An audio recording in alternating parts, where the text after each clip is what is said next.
trained. And safe and dignified burials have improved significantly. There is also encouraging progress on vaccines and therapeutics. Earlier this month, we began a clinical trial of two treatments, the monoclonal antibody MBP13 and the antiviral drug remdesivir. On Monday, the first safety trial began of the ChAdOx1 vaccine led by the University of Oxford. And on Tuesday this week, partners led by DRC's National Institute for Biomedical Research launched a trial of the antiviral remdesivir as post-exposure prophylaxis in people who have been in contact with confirmed cases but have not yet developed disease. Even without approved vaccines and treatments, 377 people have recovered, showing that with early diagnosis and safe care, this disease can be survived and stopped. In Uganda, the last confirmed case is being discharged from care today, starting the 42-day countdown to the end of that country's outbreak with 20 cases and 2 deaths. Despite the progress we have made, the outbreak in DRC is continuing to outpace the response. Active armed conflict is hampering access to the affected areas and hindering the response. Just yesterday, a treatment center in Bunia was attacked. We face several technical challenges, but we also need political intervention to facilitate the scale-up in the response that we need. Our priorities are to reduce transmission in Ituri by strengthening surveillance, safe and dignified burials, clinical management, and community management, and by strengthening response capacity in newly affected provinces before transmission becomes established. But to do this, we urgently need the support of the international community. We still face a shortfall of more than $400 million in the joint WHO Africa CDC Continental Preparedness and Response Plan.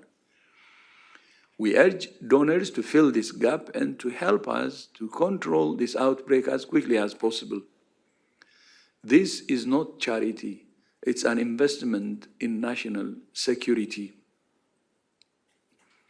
While we don't have a vaccine for Bundibugyo virus, there are many other one-sphere diseases that can now be easily prevented with vaccines, from measles to polio and cervical cancer. Yesterday, WHO and UNICEF published our annual estimates of the levels of immunization coverage in countries around the world. In 2025, 90% of infants globally received at least one dose of diphtheria, tetanus, and pertussis vaccine, and 85% completed the full 3-dose series. Both measures are slightly higher than 2024, but still below 2019 levels and within the same narrow range since 2009. Even before COVID-19, immunization coverage had stalled globally. The pandemic disrupted routine immunization systems, reversing gains. In response, WHO, UNICEF, and Gavi launched the Big Catch-up to reach children who missed out on one or all routine vaccines. Over the past 3 years, we reached more than 14 of the 34 million zero-dose children, delivering more than 125 million doses in 36 countries. Thanks to the Big Catch-up, we have recovered the ground we lost. However, our new data show there were still an estimated 13.5 million zero-dose children under 1 year of age who did not receive single vaccine in 2025. While this represents a small improvement on the previous year, it's far short of the target that countries set for themselves to reduce the number of zero-dose children to 6.4 million by 2030. And the gains we see are undermined by a rising number of children who receive one dose but do not complete the full immunization schedule, leaving them insufficiently protected. Vaccines are among the best investments in public health, health security, and sustainable development. They pay a rich dividend in lives saved, in healthier, safer, and more productive populations. WHO calls on all countries and donors to invest in reaching the 2030 target, including by fully funding Gavi. Vaccines are especially important for protecting children in the earliest years of life. At the other end of life, many countries are confronting an increasing burden of dementia and cognitive decline with aging populations. Dementia is among the greatest health and social challenges of our time, touching people, families, and communities everywhere. More than 57 million people live with dementia worldwide, and almost 10 million people are newly diagnosed every year. Alzheimer's disease is the most common form of dementia, accounting for 60 to 70% of cases. While there is no cure for dementia, it can be prevented or delayed by avoiding risk factors, including tobacco, alcohol use, social isolation, physical inactivity, air pollution, and by treating high blood pressure, diabetes, and hearing loss. Yesterday, WHO published updated guidelines on reducing the risk of dementia and cognitive decline, providing practical evidence-based recommendations. Protecting brain health is not the responsibility of the health sector alone. It requires coordinated action across governments, communities, and systems. WHO calls on all countries and partners to integrate dementia risk reduction into primary health care and programs for non-communicable diseases, mental health, healthy aging, and community health. Finally, on Monday next week, United Nations member states will meet in New York for the high-level meeting on road safety. We expect member states to adopt a strong political declaration, which they have been negotiating over the past few months. It commits them to implementing national road safety strategies with clear targets, timelines, and budgets. The draft declaration also includes commitments to establish road safety agencies, improve data collection, develop and enforce strong laws, and ensure infrastructure and vehicles meet key safety standards. It also commits countries to adopt the proven safe systems approach, which accepts that people will always make mistakes on the roads, and so designs roads, speed limits, and rules around levels the human body can survive when a crash occurs.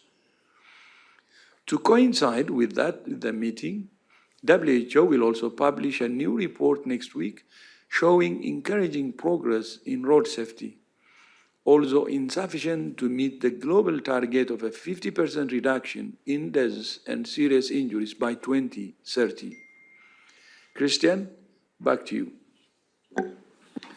Thank you very much, Dr. Tedros. And with this, we'll open the round of questions. And again, please raise your hand with the raise your hand icon. Let me look around the room first. That's where we start. And we have Catherine Fiancon from France 24. Yes, thank you, Christian. Good afternoon. I have two questions. My first one is regarding Ebola. And I'd like to know how you explain the fast growth of cases. Is it linked to the increase of testing, or do you see any other reason?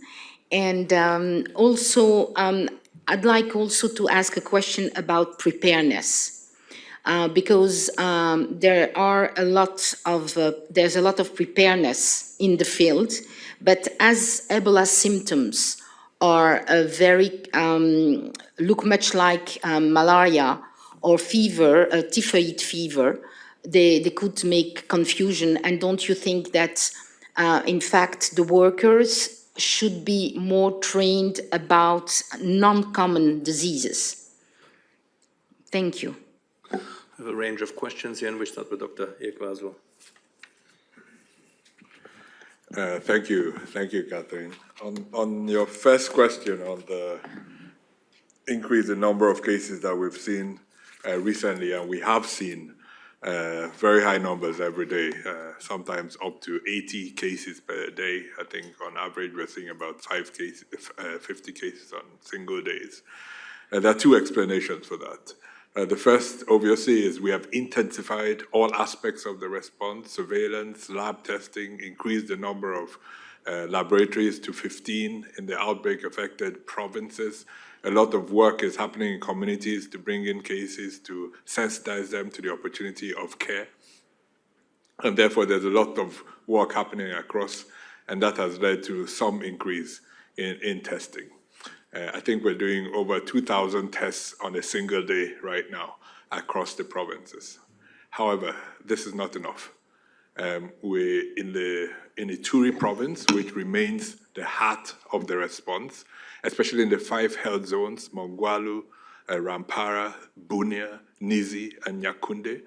We're seeing just too many cases that don't make it into the health facilities. So they are either presenting on their own to the health centers or, unfortunately, passing away before they present to care. So at the moment, 60% plus minus of deaths are occurring in the community. So of all the cases that we report every single day, 60% are happening in a community. So if you imagine there are 50 new cases in a day, 30 to 40 of them would have been ill, most likely for weeks, and passed away in the community without approaching care at all, and would only be diagnosed because we take swabs just before they're buried. So at the heart of this response right now is getting cases into care. This is our primary focus across all the outbreak-affected areas. We've built up new beds. There are over 800 beds available at the moment. Many partners are working on this. Your chances of survival are 3 to 4 times higher when you come into care. So we have at the moment a case fatality ratio of about 30 to 40%. If you look at those that come into care, it's about 10 to 15%. If you look at those that die in the community, it's about 60 to 70%. So your chances of survival are so much higher. So all the efforts by all the partners right now to get ahead of this is really focused on bringing patients into care as quickly as possible. And that's the most important message that we have. Across the response, the facilities have improved, healthcare workers have improved, the entire ecosystem of providing care has improved significantly. So we're working very hard, Catherine, to make sure that people have confidence in the care being provided and take advantage of the opportunity of survival. Thank you very much. On your second question, on preparedness, just to say that this is a complex set of circumstances. I think one good point is the government of the DRC has offered free healthcare to everyone presenting to hospitals and clinics in the outbreak-affected areas. This then covers not only for, of course, Ebola, you'll already be treated for free, but also covers all other healthcare other diseases. Now, that's not the only solution, but that's one. Of course, we can't solve all the challenges of a health system in the 2 months of an Ebola outbreak, but we're very much focused on making sure that all the other essential health services being provided in this community are also available for anyone presenting. But it's a long game, and the issue of preparedness is multifocal, and we have to keep working on it, because if people living in a community are not confident that the system will take care of pregnant women, children with malaria, children with measles, there's no reason we expect them to come because we tell them there's an Ebola outbreak. So this really shows the connection between health systems, prevention, promotion, and of course, health security and our response when it comes to an Ebola outbreak. Thank you very much for this. Next question is also here in the room, and please introduce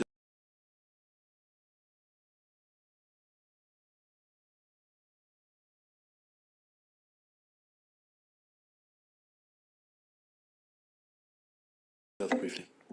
Thank you. Thank you, Christian.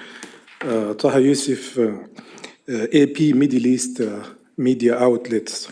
My question is, why didn't you declare Ebola pandemic like you did with Corona? All right, let's go into the definition of pandemic, epidemic, outbreak. Anaïs Legon, please. So I'm not an IHR expert and definitely not with the revision of 20. So the emergency committee outlined very clearly why it constituted a fake, focusing on the impact for affected communities and focusing on the specificities of this disease.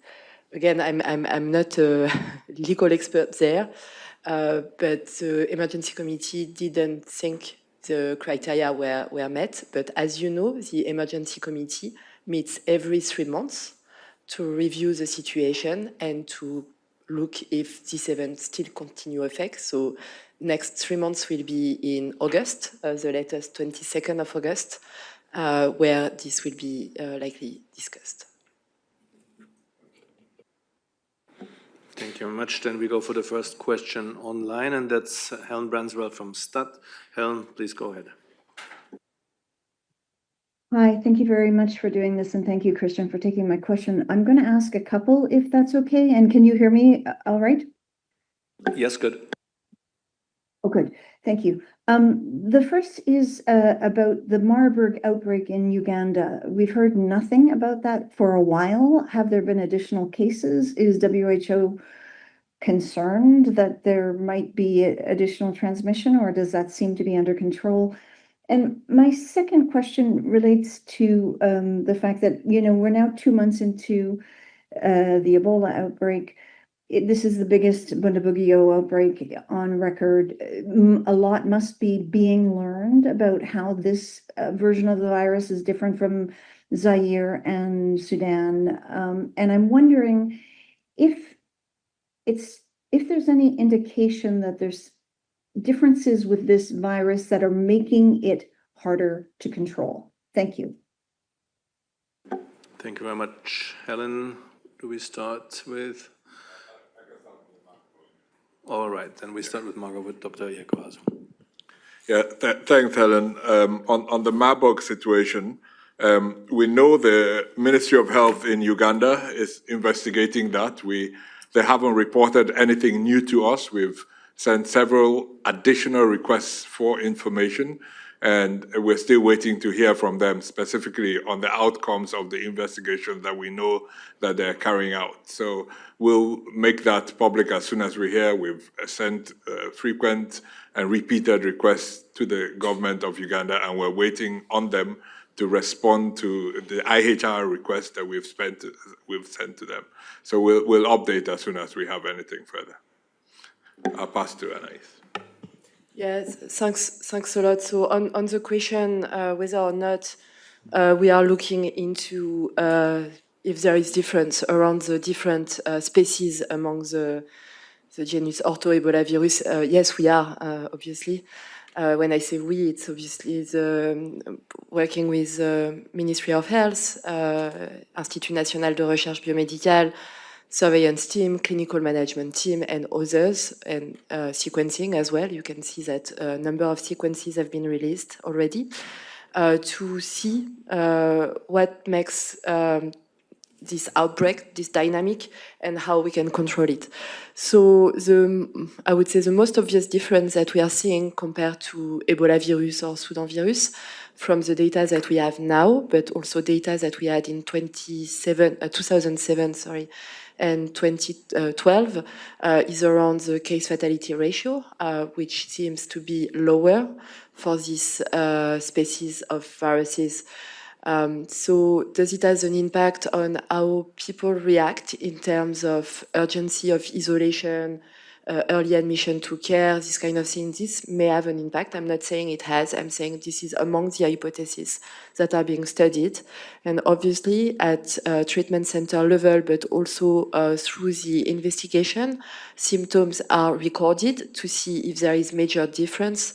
There was a preliminary paper that built on early data, but is not sufficient, unfortunately, to tell us if there were or not difference. There were no major difference in terms of symptom presented at admission, but more is needed to definitely understand that.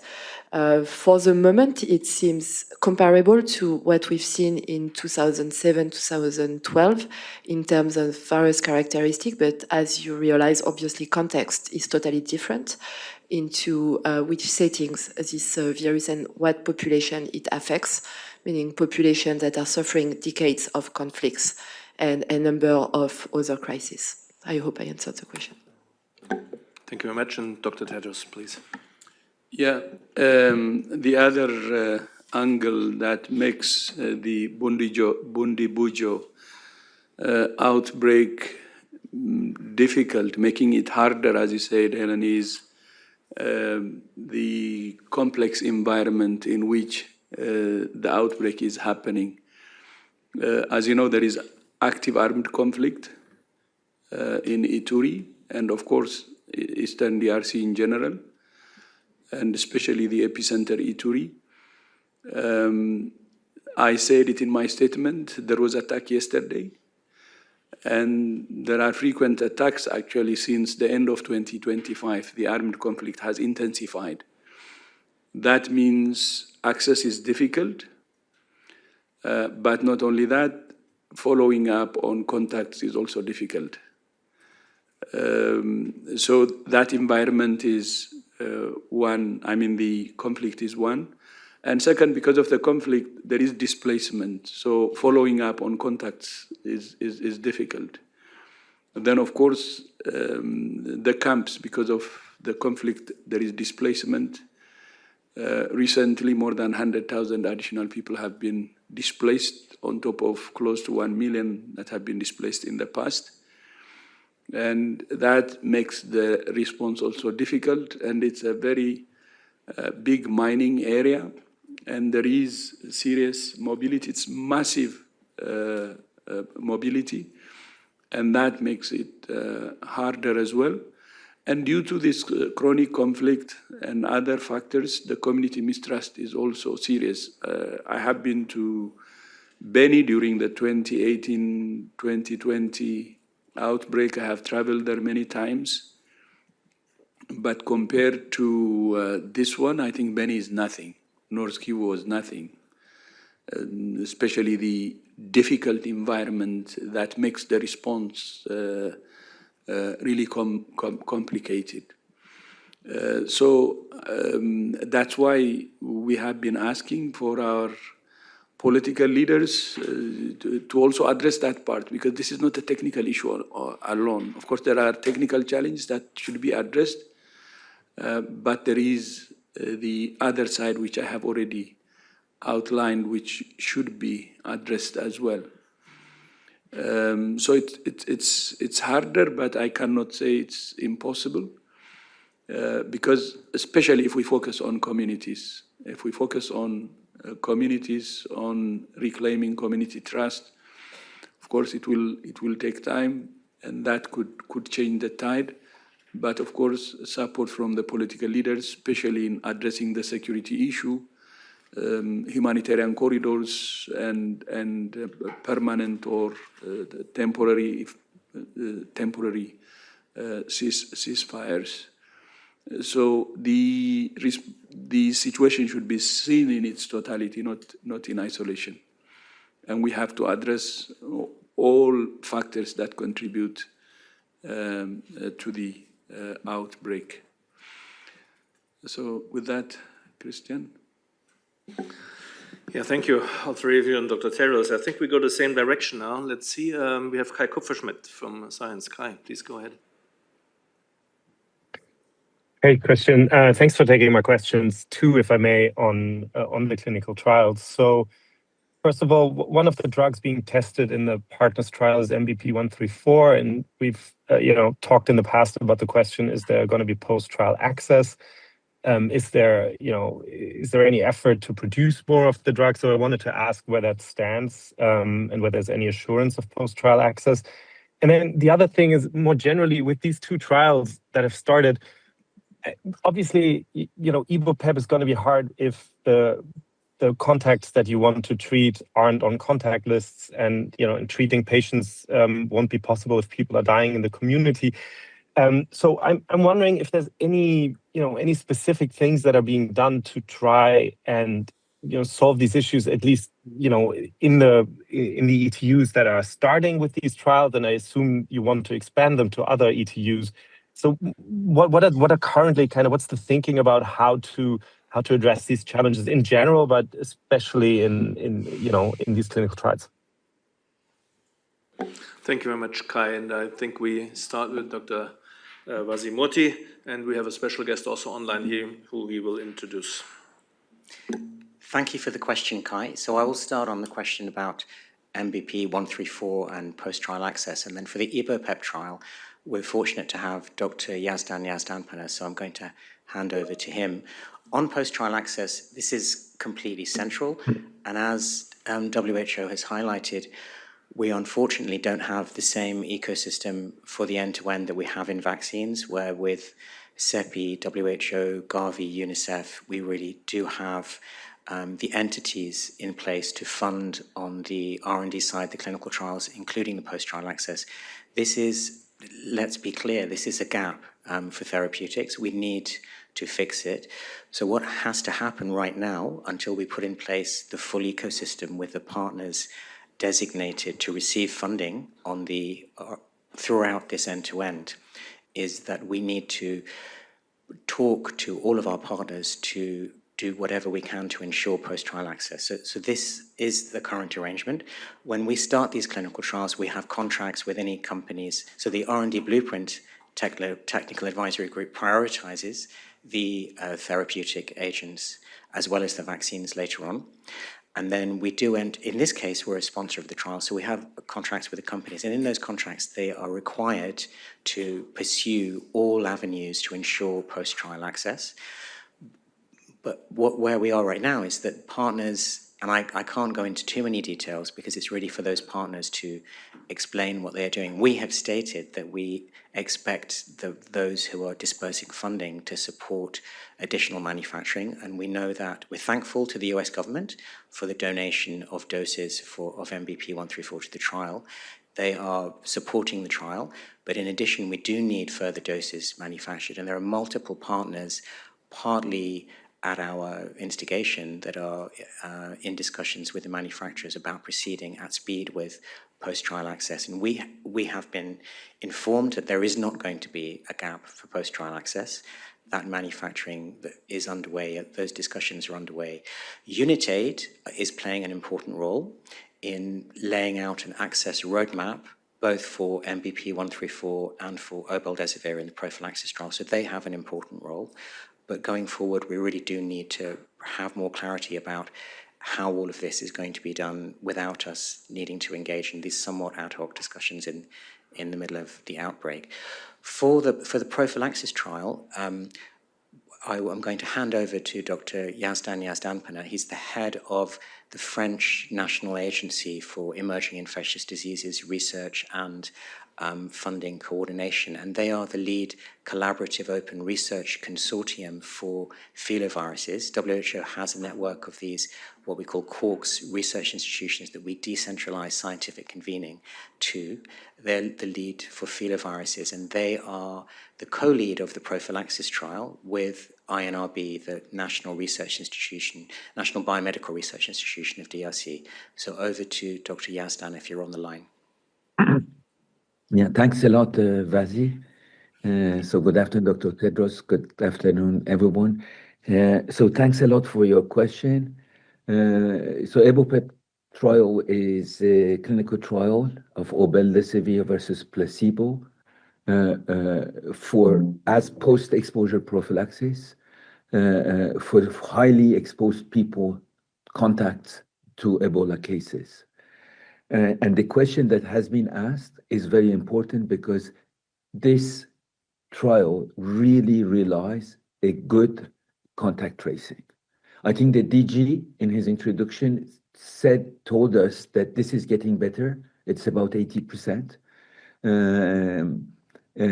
It is not yet maximum, but we think that having a medication for post-exposure prophylaxis would make this even better if we show that we have a medication and we have an efficacious treatment. So that's why this trial is extremely important. But first, we should show that it is efficacious. And for that, we rely on contact tracing. This is a difference with a treatment, actually, trial, because we really rely on contact tracing. For this, we, of course, closely work with INSP colleagues, with WHO, Africa CDC colleagues. And you asked the question, what are things that have been implemented? One very important, actually, thing that has been implemented, but I think we're going to see how we will improve it, is to rely on the community champions. That is where involving the population since the beginning in the clinical trial conception and also in the way we are going to build things was very important. So we have done this since the beginning. We are trying to have champions within the community to help us. The clinical centers for the protocol are close to the CTUs so that when the cases are identified, we identify the contacts. And for identifying the contacts, to rely also on our community champions. I'm not saying that everything is now excellent, but I think that it was said, it is really just started. We know that this is an important point to work on. We rely on community workers for this, and we're going to try to improve things. Over. Thank you very much, Dr. Moti and Professor Yazdan Panam. Thank you. Next question goes to Jonathan Lambert from NPR. Jonathan, go ahead.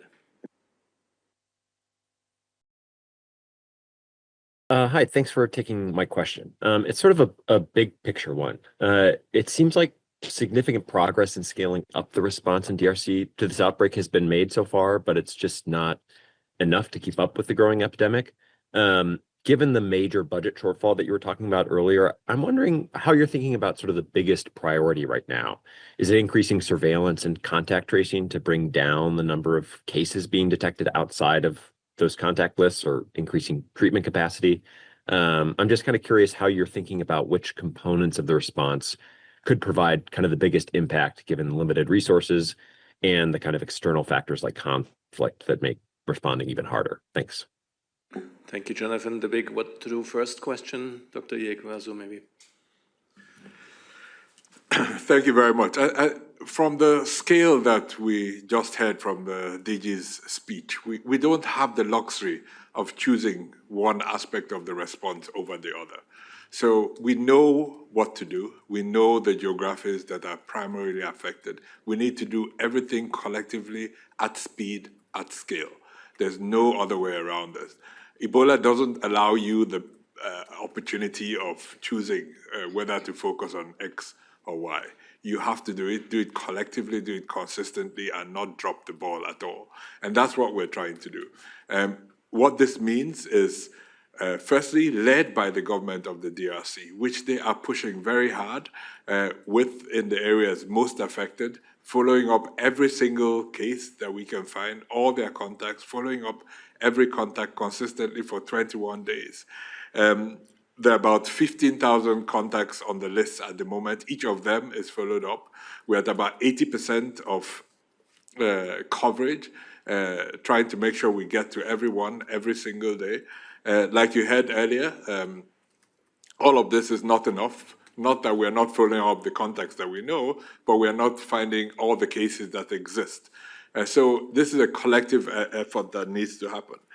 In terms of the costs, whatever it costs us today, as expensive as it is to all of us, the country, all the partners, the global community, it will cost multiple times what we are spending at the moment if we don't get ahead of this at the moment.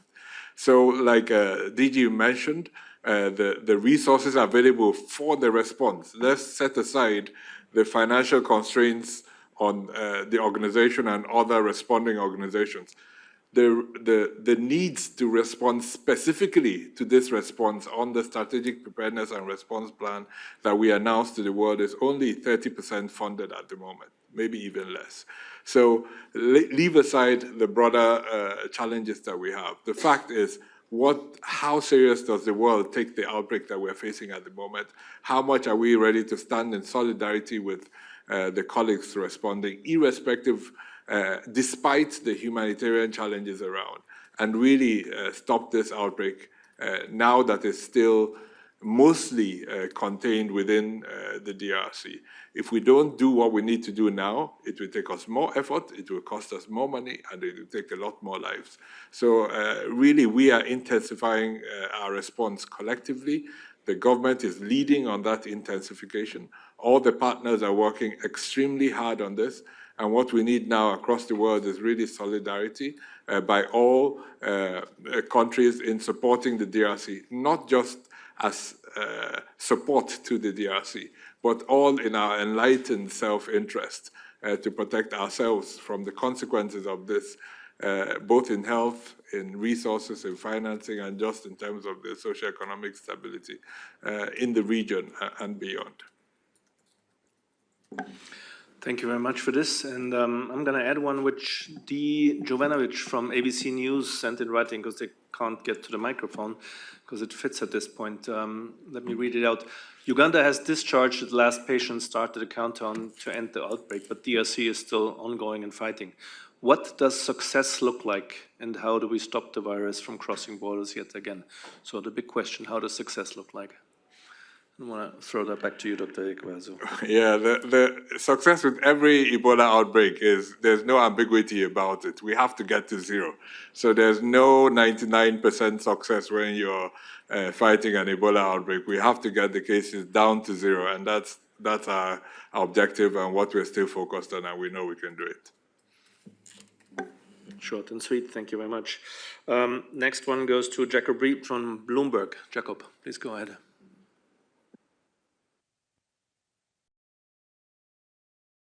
Hi, thank you. Jacob Reed from Bloomberg. My question is about the DRC's travel policy. The government requires anyone who's been in the epidemic zone to spend 21 days in a non-epidemic area before leaving the country. Is that potentially hampering the response by restricting the movement of international medical workers? And with Dr. Tedros due to visit Bunia, will he be required to spend 21 days outside of the epidemic zone before leaving the DRC, or is he exempt? Thank you. Yeah, good point. Where do travel restrictions come in place? Dr. Ikweazu. So thanks. I think firstly, we have to remember why the government of the DRC put in those restrictions in the first place. They were reacting to the case, a health worker that got confirmed in France, and they were anxious about the consequences on the country should countries impose trade and travel restrictions on them. So I think the first thing we have to recognize is why they did this. And I think it's our collective responsibility to reduce the anxiety by the DRC, by countries around the world, not threatening countries with trade and travel restrictions, following the recommendations of the emergency committee that has been set up. And if we adhere to those recommendations, we will manage the risks very effectively as much as we can of spread outside of the DRC. Coming to the restrictions itself, this was a measure taken by the government of DRC. We are working with them. They are working with us to approach this from a risk-based perspective, dependent on exposure of individuals to scenarios that may increase or decrease the risk of them contacting the virus. This is not only for internationals or people in the response, but also affects people traveling within the country from the outbreak-affected areas to others. So we're working very hard together. They are very open to working collectively to find a balanced and nuanced approach to this that protects the health of people in the response, but also enables and facilitates the entry and departure of colleagues coming in to support them from around the world, which they've been very welcoming of and collectively working with towards the control of this outbreak. So far, we've managed this fairly effectively. Exemptions have been given where it's appropriate, but we're working towards a longer-term resolution to this challenge. And thank you very much again. Then let's go with Belisa Godinho from W Magazine. Belisa, please go ahead.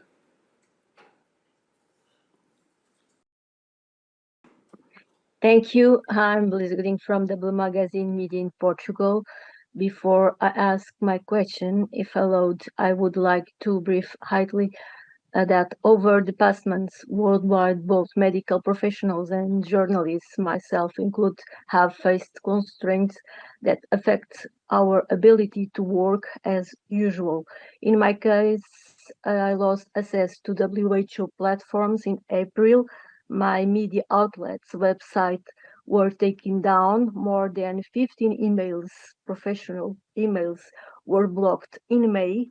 Only 5 were recovered. And in June, I experienced personal and professional digital intrusions that disrupt funding and travel plans for World Cup coverage in local events. These incidents raise important questions about interference in global health reporting. Belisa, can I please ask you to ask your question? Thank you for that statement, yes. But this is not a platform for So statements. given these concerns, my question is, WHO is confident that countries are providing timely, complete and transparent surveillance data on suspected and confirmed cases among World Cup travels. And has the organization identified any gaps that could compromise international health security? Thank you. You mean in general, whether health security globally could be compromised? I'm not sure we understood your question here. Is related to the transparent and surveillance data on suspected and confirmed cases related with World Cup travelers, and in general too, if the organization. Belisa, please send that question to us in writing to media@who.int. I'm not sure we're getting the gist of this here. Thank you. So media inquiries at who.int, and we'll get this treated. Thank you. Next question, we go with Dominic Hughes from BBC. Please go ahead, Dominic. Hi, Christian. Thank you very much for taking my question. I just wanted to ask, I totally get the difficulties around knowing exactly how many cases there are, but given that the latest data is 2,073 cases in DRC, what do we think the real number might be? I've read that some experts believe it might be twice or even 4 times that number. And also, how great is the risk that this outbreak will spread to, for example, South Sudan and other neighboring countries, and what would happen then? And fundamentally, is this outbreak out of control at the moment? Thanks. Yeah, very good questions. Let's see where we start. We have Anaïs Legon, and unfortunately we tried to have our head of country office online, but the connection didn't work out. So we tried Dr. Anancia, the WHO representative in Congo, in DRC, sorry, but unfortunately not. So Anaïs Legon, please. You're stuck with me. So to your points, because there were several. The first one is the estimate of the number of total number of cases. It's always it's often complicated to get the good grasp, but teams are ongoing and scaling up obviously case finding, but also testing of community deaths, because it can give us also good estimates on potential cases that are missed. We've read also this report saying that the outbreak is likely underestimated, but some work is ongoing to better characterize it. So I'm not a modeler either, so on my side, I will not take this exercise. But to your point on what is the risk for South Sudan, this is why preparedness and readiness is ongoing. This is why WHO and other partners support countries that may be at risk of patients going to other countries for better access to health or for any other reasons. That's why we are supporting neighboring countries to scale up ability to test, early detection, training of healthcare workers, and adequate case management and these kind of things. So it's in terms of looking at the risks, there are also a number of assessments looking at mobility pattern to ensure that there is good understanding that at point of exit and point of entry, there is sufficient information to travelers to recognize early and report if they have symptoms at the border. I forgot the third question. I'm sorry. And Dr. Ekwese. I can take the third one. He asked if the outbreak was out of control. So firstly, let me just say, I just got back from Bunia and Beni in the DRC. And what I saw was really an incredibly committed set of healthcare workers going out every single day to provide care. If you go to the treatment centers, you see them working very hard, coming out, going back in. Like I said earlier, we have 2,000 tests being done a day. We have over 30 safe and dignified burials happening every day. This means when they're called, the burial team comes together, gets its IPC materials ready, drives to the location, sometimes through difficult roads, difficult terrains, and goes and delivers a safe and dignified burial for that community. There are lots of healthcare workers going to every single health facility in the area, offering them infection prevention and control facilities, equipment. Every evening, we would gather in a coordination meeting led by the Ministry of Health. We would assess what we did the day before and plan for the next day. So this is actually a response that is maturing, with a lot of committed colleagues working very hard on this every day. I did not see an outbreak that was out of control. I saw a very difficult situation with determined colleagues working very hard every day to respond to it. So we are facing a very difficult situation, no doubt about that. It is not out of control, but we need to work very hard and consistently into the next few weeks and months to get ahead of this. This will be a marathon. We don't want to leave this room with anyone imagining that we will manage this in the next few weeks. It will be a marathon, so we will need patience, but we'll also need the support and resources to plan for the marathon that we all have to face together. Thank you very much, both, for these answers. And with this, we've come to the end of, to the top of the hour and to the end of our briefing.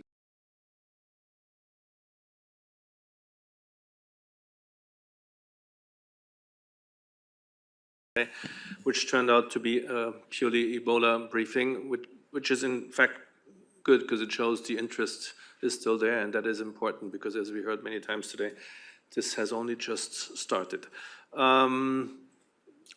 The sound files and the video files will be shared soon after this briefing, and the introductory remarks by Dr. Tedros.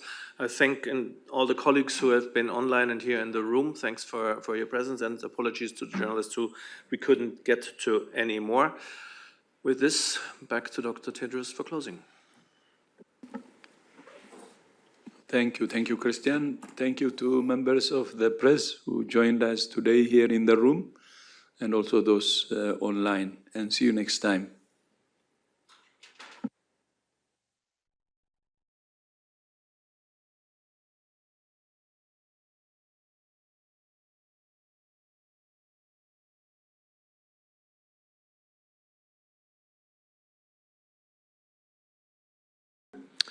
Hello and welcome to today's press briefing out of WHO Geneva's headquarters.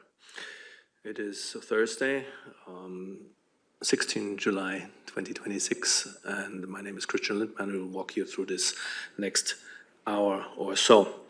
We'll discuss a couple of topics, and we'll start with introducing the panel here in the room. First and foremost, we have our Director General, Dr. Tedros Adhanom Ghebreyesus. On his side is Dr. Chikwe Ihikweazu, Executive Director for WHO's Health Emergencies Program. Next to him is Anaïs Legon, Technical Officer for High Threat Pathogens, also at the Emergencies Program. Then we have Dr. Neerja Chowdhury. She's Technical Officer at the Neurological, Sensory and Oral Conditions Unit. On the other side of Dr. Tedros, we have Dr. Kate O'Brien, Director for Immunization, Vaccines and Biologicals. And last but not least, Dr. Vazi Murthy. He's the acting lead for the R&D blueprint in the Office of the Chief Scientist. We should have a couple of other colleagues online. Some couldn't make the connection yet, and I'll introduce them when we come to that point. Again, once we're through the introductory remarks, we'll open the floor for questions and answers. And if you want to get into the queue, please raise your hand with the raise your hand icon. Or, of course, here in the room, welcome to all journalists. You know the drill. Please raise your hand. With this, thank you. Enough from me, and over to Dr. Tedros. Thank you, Christian. Good afternoon to those in the room, and good morning, good afternoon, and good evening to those online. Yesterday marked 2 months since the government of the DRC declared the epidemic of Ebola. Since then, the outbreak has expanded rapidly. It's now the third largest Ebola outbreak on record, and in the past months, it has expanded faster than any previous outbreak. So far, 2,073 cases have been reported with 796 deaths. By comparison, the 2018-2019 Ebola outbreak in DRC took more than 10 months to reach 2,000 confirmed cases. Intense transmission in the province of Ituri remains our biggest concern. More than 80% of new cases are being detected outside known contact lists, showing that transmission chains are still being missed. About 2/3 of deaths are occurring in communities among people who never receive care in a health facility. Together with Africa CDC and other partners, WHO is supporting the government to scale up the response. Treatment capacity now exceeds 800 beds and continues to increase. Laboratory capacity has expanded from just 1 lab to 16. Contact follow-up rates have increased to almost 80%. More than 21,000 community workers are being trained. And safe and dignified burials have improved significantly. There is also encouraging progress on vaccines and therapeutics. Earlier this month, we began a clinical trial of 2 treatments, the monoclonal antibody MBP13 and the antiviral drug remdesivir. On Monday, the first safety trial began of the ChAdOx1 vaccine led by the University of Oxford. And on Tuesday this week, partners led by DRC's National Institute for Biomedical Research launched a trial of the antiviral remdesivir as post-exposure prophylaxis in people who have been in contact with confirmed cases but have not yet developed disease. Even without approved vaccines and treatments, 377 people have recovered, showing that with early diagnosis and safe care, this disease can be survived and stopped. In Uganda, the last confirmed case is being discharged from care today, starting the 42-day countdown to the end of that country's outbreak with 20 cases and 2 deaths. Despite the progress we have made, the outbreak in DRC is continuing to outpace the response. Active armed conflict is hampering access to the affected areas, and hindering the response. Just yesterday, a treatment center in Bunia was attacked. We face several technical challenges, but we also need political intervention to facilitate the scale-up in the response that we need. Our priorities are to reduce transmission in Ituri by strengthening surveillance, safe and dignified burials, clinical management, and community management, and by strengthening response capacity in newly affected provinces before transmission becomes established. But to do this, we urgently need the support of the international community. We still face a shortfall of more than $400 million in the joint WHO Africa CDC Continental Preparedness and Response Plan. We urge donors to fill this gap and to help us to control this outbreak as quickly as possible. This is not charity, it's an investment in national security. While we don't have a vaccine for Bundibugyo virus, there are many other one-sphere diseases that can now be easily prevented with vaccines, from measles to polio and cervical cancer. Yesterday, WHO and UNICEF published our annual estimates of the levels of immunization coverage in countries around the world. In 2025, 90% of infants globally received at least one dose of diphtheria, tetanus, and pertussis vaccine, and 85% completed the full 3-dose series. Both measures are slightly higher than 2024, but still below 2019 levels and within the same narrow range since 2009. Even before COVID-19, immunization coverage had stalled globally. The pandemic disrupted routine immunization systems, reversing gains. In response, WHO, UNICEF, and Gavi launched the Big Catch-up to reach children who missed out on one or all routine vaccines. Over the past 3 years, we reached more than 14 of the 34 million zero-dose children, delivering more than 125 million doses in 36 countries. Thanks to the Big Catch-up, we have recovered the ground we lost. However, our new data show there were still an estimated 13.5 million zero-dose children under 1 year of age who did not receive single vaccine in 2025. While this represents a small improvement on the previous year, it's far short of the target that countries set for themselves to reduce the number of zero-dose children to 6.4 million by 2030.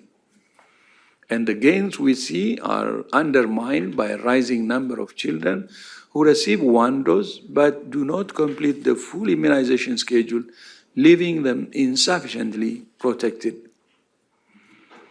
Vaccines are among the best investments in public health, health security, and sustainable development. They pay a rich dividend in lives saved, in healthier, safer, and more productive populations. WHO calls on all countries and donors to invest in reaching the 2030 target, including by fully funding Gavi.